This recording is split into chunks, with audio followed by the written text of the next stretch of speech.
सवाल ये है, आखिर करवा चौथ की शुरुआत कहाँ से हुई?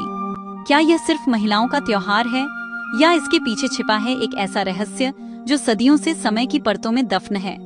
आज हम आपको ले चलेंगे समय की उस यात्रा पर जहां हर युग में एक नारी ने अपने प्रेम, आस्था और साहस से रचा इतिहास।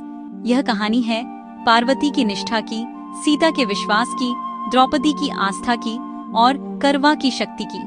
तो चलिए शुरू करते हैं यह अद्भुत यात्रा करवा चौथ की, जहां प्रेम बनता है शक्ति और स्त्री बन जाती है सृष्टि की सबसे महान रक्षक। आज हम आपको सुनाने जा रहे हैं करवा चौथ की अद्भुत यात्रा, जो सतयुग से शुरू होकर त्रेतायुग, द्वापर और कलयुग तक आती है।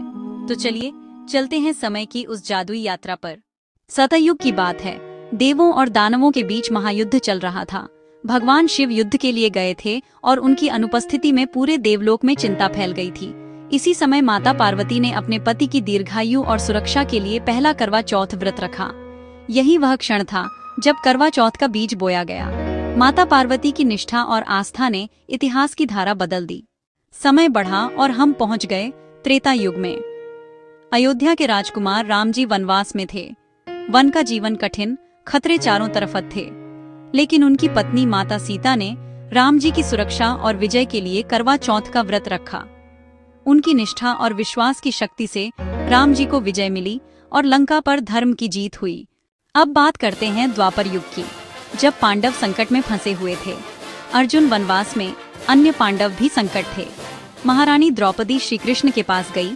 तब भगवान श्री कृष्ण की सलाह से महारानी द्रौपदी ने करवा चौथ व्रत रखा। उनकी आस्था ने अर्जुन और पांडवों को सुरक्षित लौटाया और उन्हें विजय दिलाई।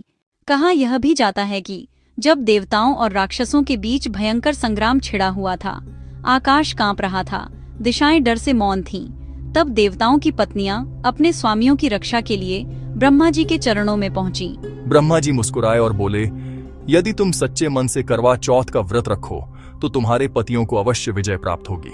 और फिर उन्होंने विधिपूर्वक करवा चौथ का व्रत किया। दिन भर निराहार रहीं, पर उनके मन में था सिर्फ एक विश्वास, आस्था का बल। और उसी रात देवताओं ने वह युद्ध जीता। कहा जाता है उस दिन से करवा चौथ व्रत की शुरुआत हुई, एक ऐसी परंपरा जहां स्त्री की श्रद्धा और प्रेम सृष्टि की सबसे बड़ी शक्ति बन गई। कलयुग के समय की बात है, जब एक सती स्त्री करवा थी। उसका पति नदी में स्नान कर रहा था। तभी एक मगरमच्छ ने उसे पकड़ लिया। करवा ने अपनी आस्था और शक्ति से यमराज को रोक दिया। उसने कहा, अगर मेरे पति को जीवन नहीं मिलेगा तो मैं आपको श्राप दूंगी। यमराज भी विवश हो गए और करवा के पति को जीवन मिला।